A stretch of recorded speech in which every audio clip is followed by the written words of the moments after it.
Hello పిల్లలు, ఎలా ఉన్నారు? 2024 వీబీఎస్‌కి మిమ్మల్ని అందరినీ ప్రేమపూర్వకంగా ఆహ్వానిస్తున్నాం పిల్లలు. మరి ఈ రోజు నుంచి మనకి ప్రోగ్రామ్స్ స్టార్ట్ అయ్యాయి. చాలా ప్రోగ్రామ్స్ మనం చూస్తున్నాము. చాలా బిజీ అయిపోయారు మీరు కూడా.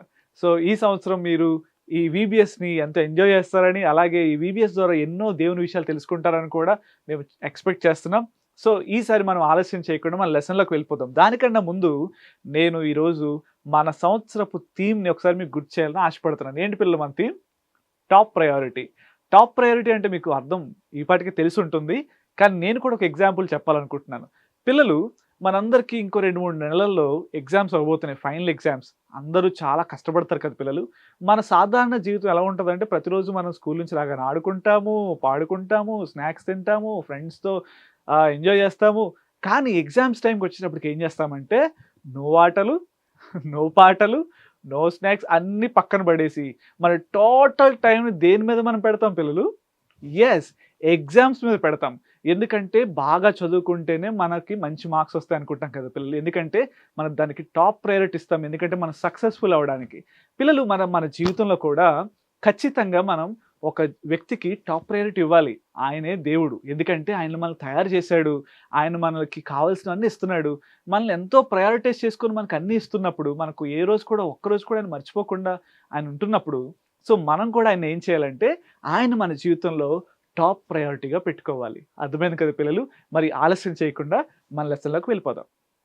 మన లెసన్ యొక్క థీమ్ ఏంటో తెలుసా పిల్లలు?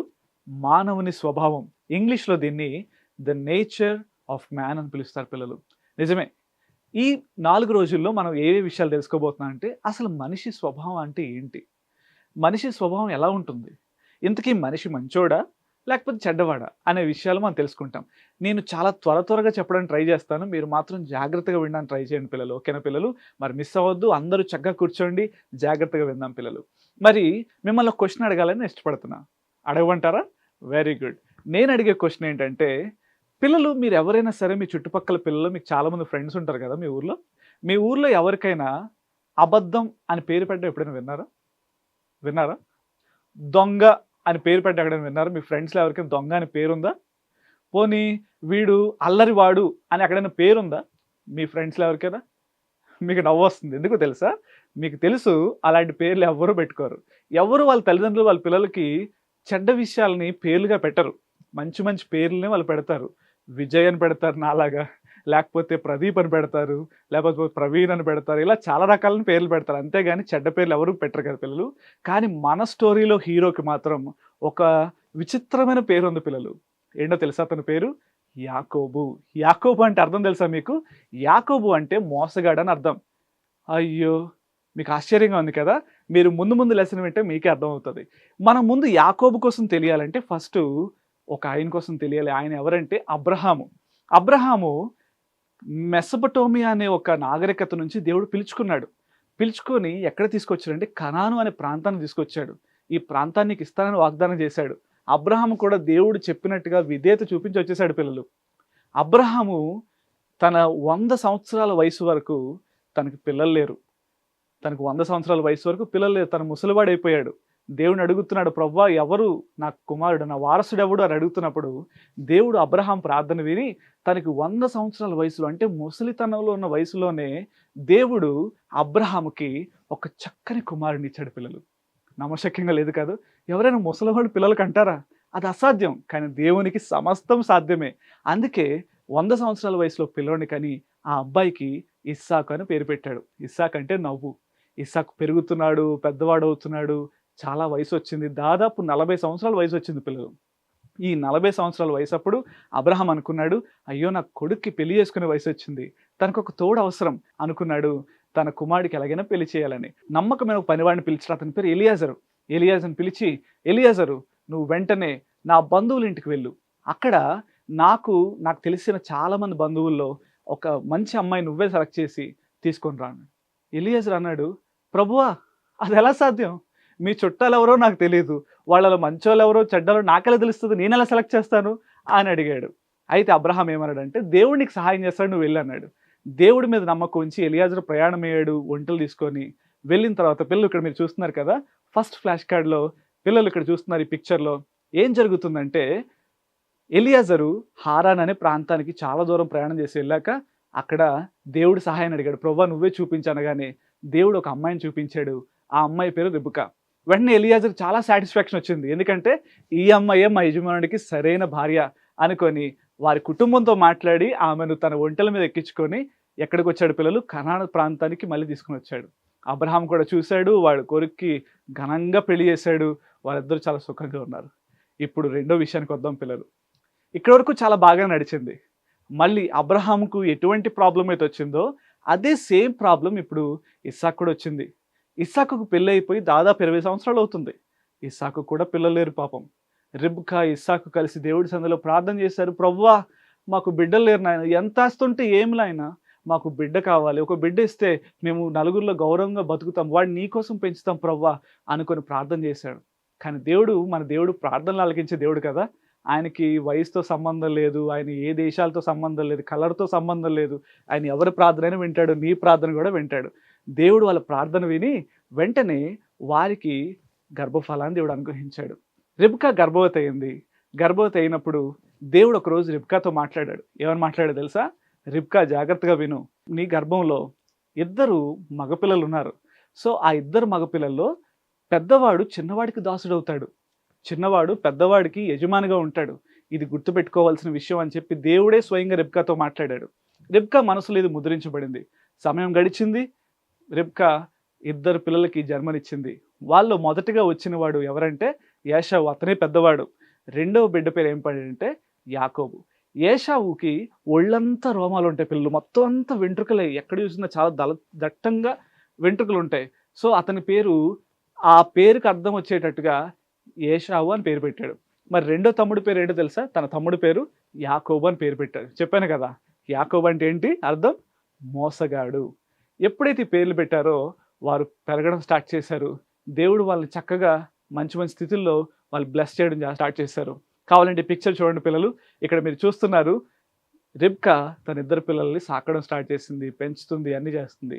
వీళ్ళు పెరుగుతూ పెరుగుతూ పెరుగుతూ ఏమయ్యారంటే దాంట్లో ఏశావు అందరికన్నా మంచి నేర్పరి గల వేటగాడయ్యాడు. అంటే వేట అంటే తెలుసు కదా పిల్లలు మీకు. వేటగాడు ఏం చేస్తాడంటే అడవికి వెళ్తాడు. ఇప్పుడైతే మన దగ్గర గన్స్ ఉన్నాయి, కానీ ఆ రోజుల్లో కత్తులు, లేకపోతే బాణాలు, లేకపోతే వడిసెల ఇలాంటివి పట్టుకొని వెళ్ళేవారు.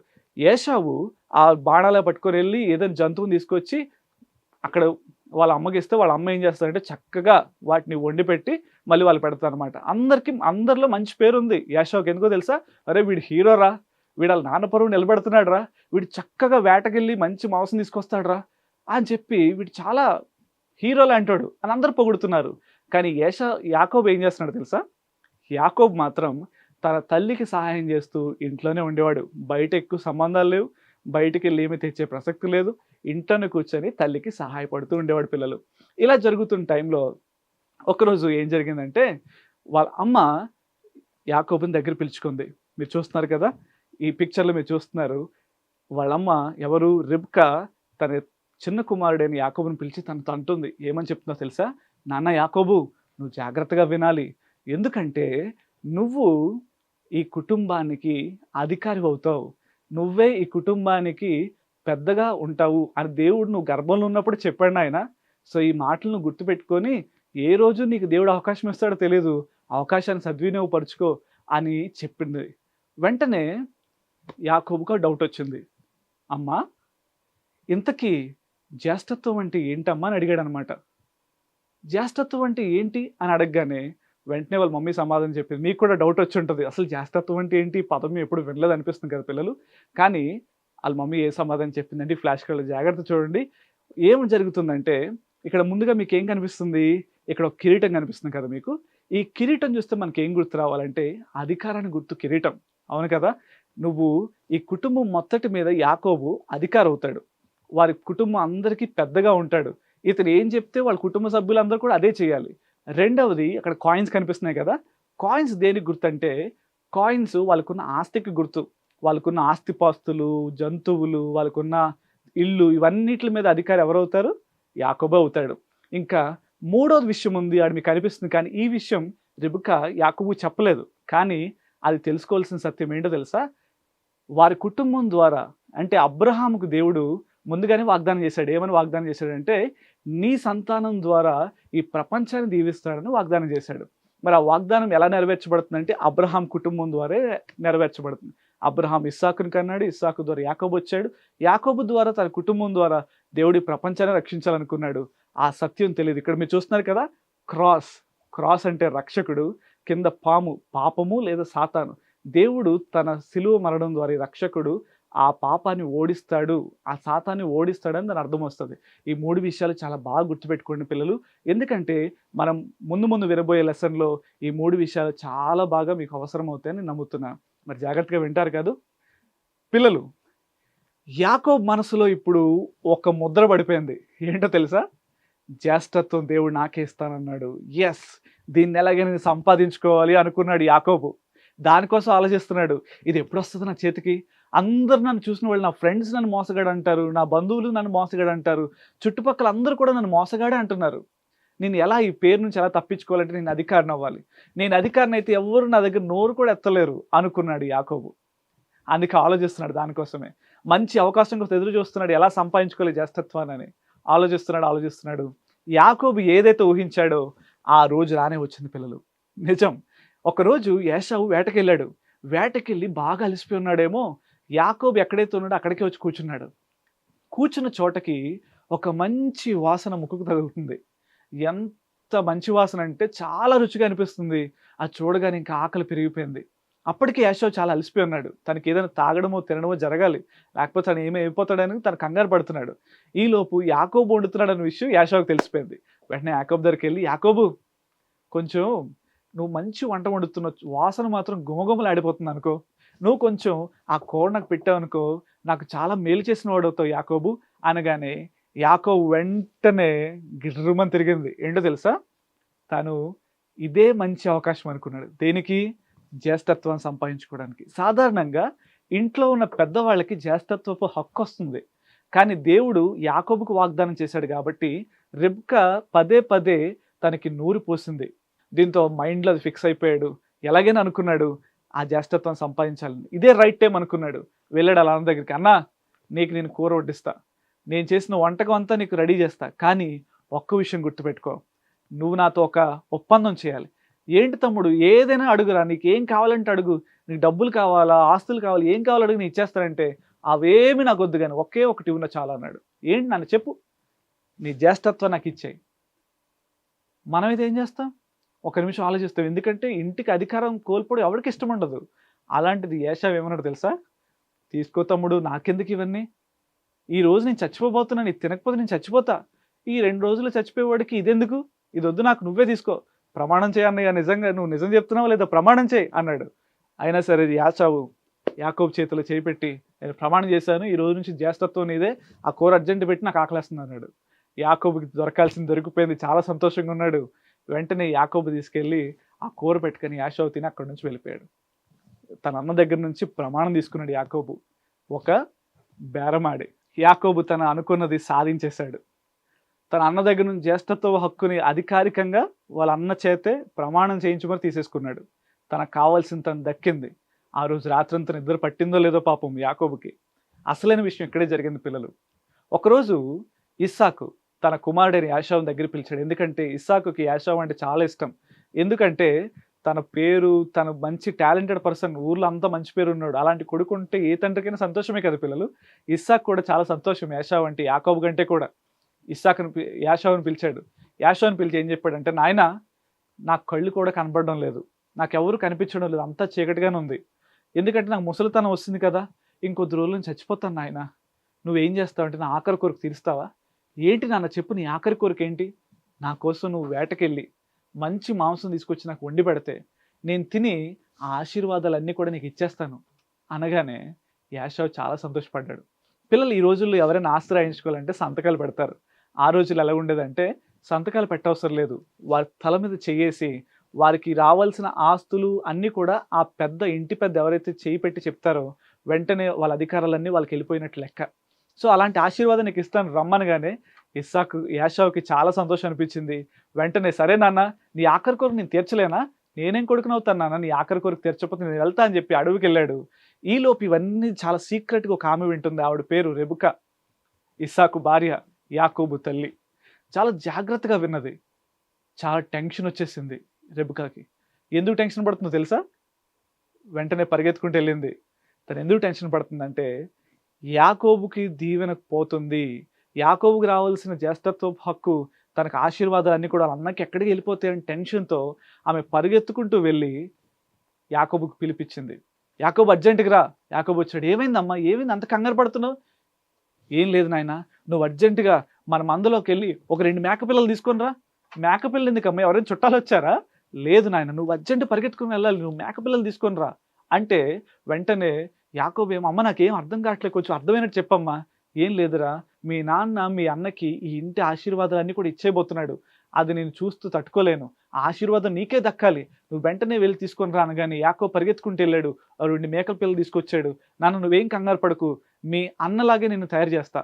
ఈ వంట కూడా మీ అన్న వేట నుంచి తెచ్చినట్టుగా నేను రెడీ చేస్తాను. మంచిగా రుచిగల పదార్థంగా నేను తయారు చేస్తాను. నువ్వేం కంగారు పడొద్దు. అమ్మా మరి అన్నకి నాకు చాలా తేడా ఉంటది కదమ్మా! అన్న ఒళ్ళంతా రోమాలుంటాయి. మరి నాన్న కళ్ళు కనబడవు. కనీసం నా గొంతైనా గుర్తుపట్టి కనిపెట్టేస్తాడు కదమ్మా! అంటే, "నువ్వే ఆ విషయాలేం కంగారు పడకురా నేను చూసుకుంటా. నువ్వు మాత్రం నేను చెప్పిన పని చెయ్యి" అని చెప్పాడు. వంట ప్రిపేర్ చేసింది నీట్‌గా. ఆ మేకపిల్ల చర్మాల్ని మాత్రం పక్కన పెట్టింది. ఎందుకో తెలుసా? యాకోబుని దగ్గర పిలిచి, ఆ మేక చర్మాల్ని యాకోబు యొక్క చేతుల మీద, అలాగే మెడ భాగం మీద కప్పింది. ఎందుకంటే వాళ్ళ డ్యాడీ అతని మీద చేయి పెట్టినప్పుడు ఏశావులా అనిపించాలి గాబట్టి. వీళ్ళిద్దరూ కలిసి ఒక ప్లాన్ జేశారు. ఏంటో తెలుసా? వాళ్ళ నాన్నని మోసం చేయాలని. పిల్లలు చూస్తున్నారు కదా! మనం కూడా ఒక తప్పును కప్పిపుచ్చుకోవడానికి చాలా రకాలైన తప్పులు జేస్తాం. మనకు కావాల్సింది సంపాదించుకోవడానికి కొన్నిసార్లు తప్పుడు తోవల్లోకెళ్ళిపోతాం. రెబెకా దేవుడు ఇచ్చిన వాగ్దానాన్ని మర్చిపోయింది. దేవుడిస్తాడనే నమ్మకాన్ని రెబెకా కోల్పోయింది. ఇప్పుడు పూర్తిగా దేవుడు ఎప్పుడిస్తాడో మనకేం తెలుసు. ఇక టైం అయిపోతుంది. నేను దూకుతా ప్లాన్‌లోకి అనుకుంది దూకేసింది. తన కొడుకుని కూడా చెడగొట్టింది రెబెకా. వెంటనే కూర పట్టుకున్నాడు. అలాగే తన ఒళ్ళంతా కూడా మేక చర్మంతో కప్పబడింది. వెళ్ళాడు. ఆళ్ళ నాన్న దగ్గరికెళ్ళాడు. వాళ్ళ నాన్న చాలా తెలివైనోడు. వెంటనే యాకోబు వాయిస్ విని, యాకోబు వచ్చాడేంటి? నేను యాషావుని కదా రమ్మన్నాను అని గుర్తుపట్టేసాడు. కానీ ఏం చెప్పాడంటే, నాన్న నేను యాకోబుని కాదు నేను ఏశావునే. నీకోసం వేటకెళ్ళి మంచిగా మాంసం తెచ్చాను. తిను నాన్న, తిని నన్ను దీవించు అనగానే వెంటనే దగ్గరికి పిలిచాడు. ఒళ్ళంతా తడిమి చూసాడు. చేతులు, మెడ తడిమి చూస్తే అంతా కూడా ఏముంది? మేక చర్మం. తన కళ్ళు కనబడవు కదా! తనేమనుకున్నాడంటే తన పెద్ద కొడుకే వచ్చాడనుకున్నాడు. వెంటనే కూర తిన్నాడు. హ్యాపీగా కడుపు నిండింది. కొడుకుని దగ్గరికి పిలిచాడు. తన 2 చేతులు తన మీద పెట్టి, నాన్న ఈ రోజు నుంచి ఈ ఆస్తులన్నీ నీవే. దేవుని ఆశీర్వాదాలు నువ్వే. ఇంకా నువ్వే ఈ ప్రపంచాన్ని ఏలాలి. ఇదంతా నువ్వే చూసుకోవాలని మొత్తం గూడా ఆశీర్వాదాలన్నీ పెట్టేశాడు పిల్లలు. ఆశీర్వాదం తీసుకున్న వెంటనే యాకోబు అక్కడ ఒక్క క్షణం గూడా లేడు. వెంటనే రూమ్‌లోంచి బయటికెళ్ళిపోయాడు. ఎప్పుడైతే ఇలా యాకోబు బయటికెళ్ళాడో యాషోవు రూమ్‌లోకి ఎంటర్ అయ్యాడు. వేటని తీసుకొని. నాన్న నీకోసం నేను వేట నుంచి మాంసం తెచ్చాను తిన్నానంటే, ఇప్పుడే కదా నాయన నువ్వొచ్చావు. ఇంతలోనే మళ్ళీ రెండోసారి వచ్చావేంటి? రెండోసారి రావడం ఏంటి నాన్న? నేను ఇప్పుడే వస్తున్నాను. మరి ఇంతకు ముందొచ్చింది? అంటే వాడు నీ తమ్ముడు నాన్న. నీకివ్వాల్సిన ఆశీర్వాదాలు ఆడికిచ్చేశాను. నీకివ్వడానికి నాకేం ఆశీర్వాదాలు లేవు నాన్న అనగానే యాషావుకి చాలా ఒళ్ళు మండింది. చాలా కోపంతో రగిలిపోయాడు. వాడు మొన్నే నాకొక చిన్న కూర పెట్టి నా జ్యేష్ఠత్వ హక్కు నాడు తీసుకున్నాడు. ఈరోజు నాకు రావాల్సిన ఆ మిగిలిన ఆశీర్వాదాలు కూడా నా తమ్ముడు కొట్టేశాడు. వాడు మోసగాడే నాన్న. వాడికి కరెక్ట్‌గా పేరు పెట్టావు వాడికి మోసగాడని. వాడిని కనబడితే మాత్రం వాడిని బతికుంచను నాన్న. చంపేస్తాననుకోని యాషావు బయలుదేరాడు పిల్లలు. చూసారా? ఎంత దారుణంగా జరిగిందో. ఇప్పుడు ఏశావు తన సొంత తమ్ముడినే చంపడానికి బయలుదేరాడు. ఎందుకంటే తను మోసపోయాడు కాబట్టి. పిల్లలు జాగ్రత్తగా గమనించండి. దేవుడు మన జీవితం పట్ల ఒక ప్రత్యేకమైన ప్రణాళికలు కలిగి ఉన్నాడు. ఆయన మనం ఏ మార్గంలో నడిపించాలో, ఎలా నడిపించాలో ఆయనకి బాగా తెలుసు. కానీ చాలా సార్లు మనం తొందరపడతాం. ఆయన మాటకు మనం విధేయత చూపించం. సో దేవుడు కాదని మనం కొన్నిసార్లు నిర్ణయాలు తీసుకుంటాం. ఆయనకు ప్రయారిటీ ఇవ్వడం పక్కన పెట్టి మన ఫ్రెండ్స్ చెప్పారనో, మన బంధువులు చెప్పారనో, ఇంకెవరెవరో చెప్పారనో మనం దేవుని మార్గం నుండి తప్పిపోతాం. పిల్లలు జాగ్రత్తగా గమనించండి. యాకోబు చేసిన తప్పదే. రెబ్కా చేసిన తప్పది. ఎందుకో తెలుసా? వాళ్ళు మానవ స్వభావంతో ఉన్నారు. మానవులుగా ప్రతి ఒక్కరిలో పాప స్వభావం ఉంటది. నువ్వెంత మంచోడు కావచ్చు. బయట నీకు మంచి మంచి పేరుండొచ్చు. కానీ నువ్వు ఎక్కడో నీకు తెలియకుండా నువ్వు పాపివే. నువ్వు పుట్టుకతోనే పాపివి. ఆ పాపం నుంచి రక్షించబడాలంటే ఖచ్చితంగా యేసు ప్రభు హస్తం, యేసు ప్రభు సహాయం నీకు ఎంతో అవసరం. ఈరోజు మనలో కూడా చాలా పాపాలుంటాయి. ఈరోజు మన పాపాల నుంచి బయటపడాలంటే, మన మానవ స్వభావం నుండి, పాప స్వభావం నుండి బయటపడాలంటే ఆయన సహాయాన్ని కోరుకోవాలి. కాబట్టి ఈరోజు నువ్వు ఉన్న చోటనే మోకాళ్ళేసి ఒక్క మాట యేసుతో చెప్పగలిగితే చాలు, ప్రభువా నా పాప స్వభావాన్ని మన్నించు, నన్ను క్షమించని చెప్తే దేవుడు నీ పాపాన్ని క్షమించడానికి సిద్ధంగా ఉన్నాడు. పిల్లలు, మరి యాకోబు చేసిన ఈ ఘోరమైన పని వల్ల ఎలాంటి పర్యవసానాలు ఎదుర్కొన్నాడు, ఎలాంటి విషయాలను తను ఫేస్ చేయాల్సి వచ్చింది అనే విషయాలు రాబోయే లెసన్స్లో మనం తెలుసుకుంటాం పిల్లలు. మరి ఈరోజు ఈ వాక్యం విన్న మిమ్మల్ని అందరినీ కూడా బ్లెస్ చేస్తూ ఈ మాటలు ముగిస్తున్నాను. మళ్ళీ రేపటి VBSలో మనం అందరూ కలుసుకుందాం. అంతవరకు బాయ్ పిల్లలు, God bless you.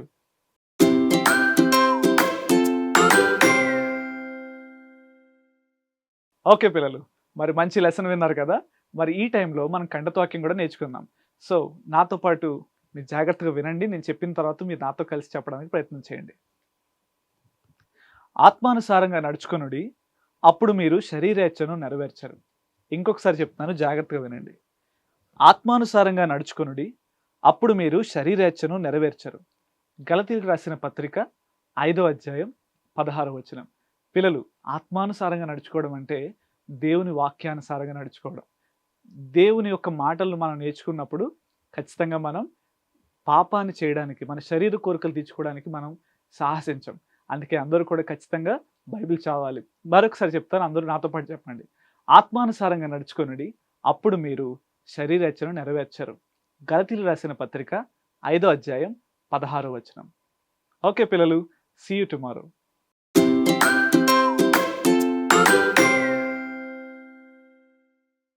Hello children, craft and colouring టైంకి మిమ్మల్ని అందరినీ ప్రేమపూర్వకంగా ఆహ్వానిస్తున్నాం. వెరీ ఇంట్రెస్టింగ్గా ఉండేటువంటి సెషన్ కదా ఇది. మీకు చక్కగా లెసన్ విన్నారు, అలాగనే మంచి ఇంట్రెస్టింగ్ కలరింగ్ క్రాఫ్ట్ని మనం చూసేద్దాం, అంతేకాదు తర్వాత చేసేద్దాం. అన్న, ఇప్పుడే మా పిల్లలు జూనియర్ క్లాస్ కంప్లీట్ చేసుకొని మరి క్రాఫ్ట్ చేయడానికి రెడీగా ఉన్నారు. మరి ఈ సంవత్సరం మనకి ఎలాంటి క్రాఫ్ట్ చేయబోతున్నారో మీరు పిల్లలకి ఎక్స్ప్లెయిన్ చేస్తారా? ఓకే, జూనియర్ లెసన్ 1లో వెరీ ఇంట్రెస్టింగ్ క్రాఫ్ట్ ఒకటి సిద్ధం చేశా. ఓకే, మన పిల్లలకి మనం ఫస్ట్ ఇట్లా వైట్ తీస్తాము. రైట్, యాకోబు పాపపు స్వభావంతో జన్మించాడు.